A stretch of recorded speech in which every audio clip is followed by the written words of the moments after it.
শ্রী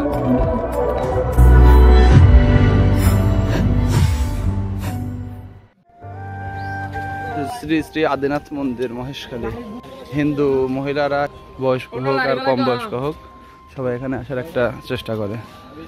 একেবারে পাহাড়ের উপরে ছায়াযুক্ত স্থানে দুই অনাথ বসে আছে এখানে, কারণ তারা বসে থাকার উদ্দেশ্যই হচ্ছে এখানে ফ্রি প্রসাদ দেবে।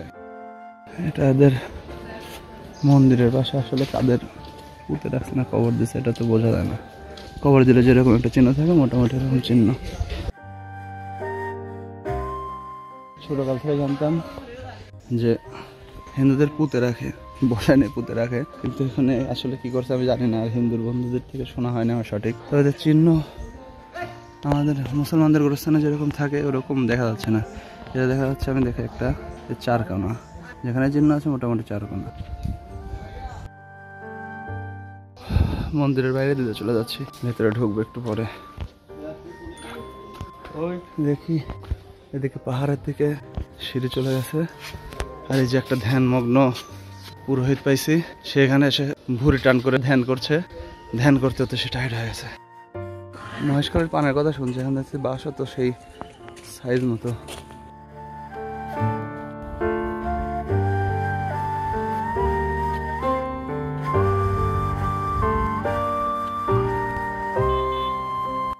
অবশেষে পাহাড়ের চূড়ার সিঁড়ি উঠলাম। অলরেডি পাহাড়ের 2 হাঁটু চরম ব্যথা শুরু হয়ে গেছে। আমার মনে হয় এটাই হচ্ছে এখানকার সব থেকে উঁচা, না ওই সাইড একটা উঁচা আছে একটু, এটুকুই শেষ, সর্বোচ্চ উঁচা। পাহাড়ের সব থেকে উঁচায় উঠলে দেখা যায় সুন্দর একটা মন্দির। এখন এটা আদৌ মন্দির নাকি একটা এমনিতেই ভাস্কর্য মানে রাখছে আমি সঠিক বলতে পারলাম না। সোনালী কালার, আর পাশ দিয়ে মনে হয় 4টা আছে সিংহের মূর্তি বানানো। কালার গুলো সুন্দর, আর রোদ করলে হয়তো আরো চকচক করে বেশি। এর ভিতরে কি যে দেয়, মোমবাতি দিতে আগে। বোঝাই যাচ্ছে পরিচর্যার অভাবে এই যে কালো শ্যাওলা গুলা পড়ে গেছে, না হলে অনেক সুন্দর লাগতো মন্দিরটা দেখতে। এখানে সবাই সব চিত্রকর্ম আঁকাইছে, আপনি উত্তেজিত হবেন না। মন্দিরের অংশটা দেখা শেষ। এই চূড়ার উপরের এই মন্দিরের পাশে দেখা যাবে ছোট্ট একটা নিচে বসার জায়গা, যেটা বোঝা যাচ্ছে যে এখন মানুষ যাতায়াত করে না, কিংবা হচ্ছে কনস্ট্রাকশন হচ্ছে। এখানে দেখা যাচ্ছে আসল মহেশখালী যে পানের জন্য বিখ্যাত, সেই পানের বরগুলো এখানে দেখা যাচ্ছে। দূর দেখা যায় চোখ সবখানে পানের বরের ছাদ। তবে আমাদের এলাকার মতো না, আমাদের এলাকায় যেরকম ঘেরা থাকে ওরকম না, এখানে ঢালু জমিতে বানিয়ে রাখছে। এখন আমরা আছি আদিনাথ মন্দিরের ভেতরে। আমরা ঢোকার সময় নিষেধ করছিল যে ঢুকতে দেবে না, কিন্তু পরে একটা জিনিস বুঝতে পারলাম যে যারা হচ্ছে লুঙ্গি পরে আছে আর যাদের মুখে দাঁড়িয়ে আছে শুধু তাদেরকে ঢুকতে দিচ্ছে না। কিন্তু পরে আবার দেখতেছি আমরা যখন একটু জোর জবরদস্তি করে ঢুকলাম তখন আমাদেরকে আবার ঢুকতে দিলাম। ভেতরে অনেক সুন্দর বসার জায়গা, মানে সুন্দর পরিবেশ, পেছনে সমুদ্র, সামনে মন্দিরটা, বসে থাকার মতো জায়গা। একবারে পাশের এই সুন্দর বসার জায়গায় কিছুক্ষণ রেস্ট নিয়ে আমি চলে আসি হচ্ছে মন্দিরের পুরাটা দেখার জন্য। কিন্তু আমার মন্দিরের আশেপাশে বসার সেরকম অভ্যাস নাই, আর তারপরেও একটু ভয় ভয় কাজ করছিল যে কোথায় ভিডিও করলে কে ধরে দেয়। তাই জন্য তাড়াহুড়া করে একটু ঘুরে দেখে বের হয়ে চলে আসি বাইরের দিকে। আগেই প্ল্যান ছিল মহেশখালী গেলে সেখানকার ডাব খাবো, তাই ক্লান্তও ছিলাম, একটা ডাব কিনে খেয়ে নিলাম। না ধরে লাগবে না। আরে দুইটা আমার অন্যান্য জায়গায় খাওয়া ডাবের থেকে এখানকার ডাবের পানি ছিল সব থেকে মিষ্টি। একটা ডাবের দাম নিল হচ্ছে 150 টাকা।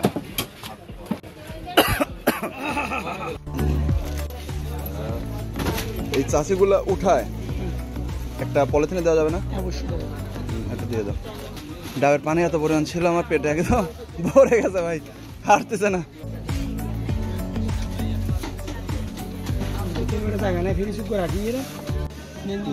করতে পারিনি, তাই জন্য পলিথিনে নিয়ে নিচ্ছি।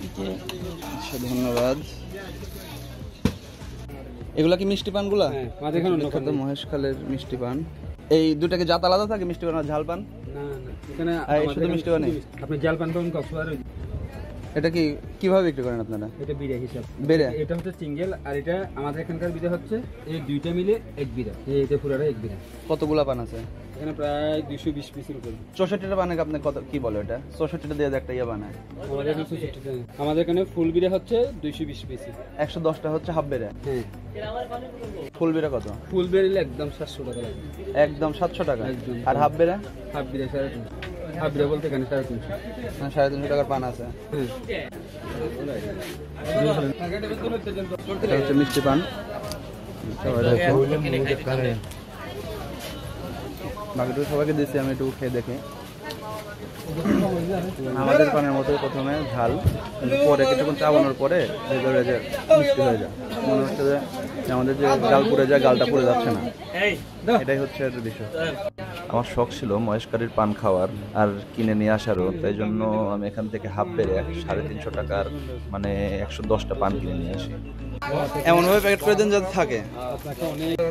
এই যে এক বেড়ে পান নিলাম, এটার দাম নিল হচ্ছে 350 টাকা। যেহেতু কক্সবাজারে আরো 3 দিন থাকা হবে, তাই আমি অনেক সুন্দরভাবে প্যাকেট করে দিতে বললাম, যাতে আমি এখানকার নাম শুনছি জন্য নিয়ে যাচ্ছি যে এখানে যে আমাদের দেখাতে হবে জিনিসটা। অনেক পার্থক্য আছে। এখন চলে যেতে হচ্ছে, স্পটগুলো ঘোরা হবে না। এখন 1 নম্বর জেটি ঘাটে যাব, ওইখান থেকে সোজা কক্সবাজার। আমরা এখন মহেশখালী দ্বীপের হচ্ছে 1 নম্বর জেটি ঘাট যেটা বলে, এখানে আছি। এখানে আমাদের মহেশখালীর যে স্পটগুলো ছিল 4টা স্পট, যে বৌদ্ধ মন্দির, স্বর্ণদ্বীপ, তারপরে হচ্ছে পল্লী, আর আরেকটা 0 পয়েন্ট। এখানে যাওয়ার কথা ছিল আমাদের, অটো ঠিক করছিলাম, কিন্তু পরে আবার সময়ের কারণে আর হচ্ছে বৌদ্ধ মন্দির আর স্বর্ণদ্বীপ এগুলো হচ্ছে বন্ধ, এই কারণে আমাদের আর যাওয়া হলো না। এখন চলে যাবো এই 1 নম্বর যেটি স্পিডবোট নিয়ে সোজা চলে যাবো হচ্ছে কক্সবাজার। এর আগে হচ্ছে আদিম পর্যটন জেটি ঘাট যেটা ছিল ওইখানে নামছিলাম, ওইখান দিয়ে ঢুকছি। আর এখানে এখন যাচ্ছে হচ্ছে 1 নম্বর জেটি ঘাটের স্টেশন থেকে ঘাটটা আছে, সেই ঘাটটা হচ্ছে এটা। এখানে গেলে ট্রলার, তারপরে স্পিড বোট, এই জিনিসগুলো এখান থেকে, এই ঘাট থেকে উঠা লাগে। এখান থেকে এখন উঠবো। আর এই যে পেছনে যে দেখা যাচ্ছে এই রোডটা, এই রোড গোটা সেম ওইটা যেরকম ছিল, এই রোডটা সেম ওরকমই। মানে এক ঘাট থেকে আরেক ঘাট পর্যন্ত আসার জন্য এই জায়গাটা, রাস্তাটা ব্যবহার করা হয়। আর এই পুরো রাস্তাটুকু ডুবে যায়। আমি এখনো দেখলাম যে পানি আসতেছে অলরেডি, জ্বর শুরু হয়ে গেছে, জ্বরের পানি অলরেডি ভিতরে ঢোকা শুরু করছে, কিছুক্ষণের মধ্যে দেখা যাবে ডুবে যাবে। এই সাইডে অলরেডি পানি ঢুকে এই যে খালের মতো একটা ক্যানেল করা আছে, এটা ডুবে গেছে অলরেডি। এটা হচ্ছে মহেশখালীর 1 নম্বর জেটি ঘাট, আর এর সামনে হচ্ছে জেটি ঘাটের যাত্রী ছাউনি। 1 নম্বর ফেরিঘাট, এখান থেকে আমাদের স্পিড বোট নিয়ে যেতে হবে। এখন আমরা স্পিড বোট করে আবার ব্যাক করবো জেটি ঘাট 6 নম্বরের উদ্দেশ্যে। 6 নম্বর জেটি ঘাট যেটা আছে ওটার উদ্দেশ্যে ব্যাক করছি। এখান থেকে স্পিড বোটও পাওয়া যায়, আবার ট্রলারও পাওয়া যায়, যেটা এক স্পিড বোটে 10 জন নেওয়া যায়, আর আমাদের মাঝে একজন ছিল একটু মোটা, তাকে নামিয়ে দিয়ে আমাদের স্পিড বোটওয়ালা অন্য একজন পাতলা মানুষকে নিয়েছে, নিয়ে এই যে 1 নম্বর জেটি ঘাট থেকে মাত্র টান দিল, টান দিয়ে সমুদ্রের মাঝখান দিয়ে আমরা চলে যাচ্ছি 6 নম্বর জেটি ঘাটের উদ্দেশ্যে। সমুদ্রের মাঝে স্পিড বোটে অনেক ভয়ঙ্কর লাগলেও কিন্তু অনেক মজা ছিল, কারণ একটু পরপরে ঢেউ হচ্ছিল আর খুব ভালো লাগছিল।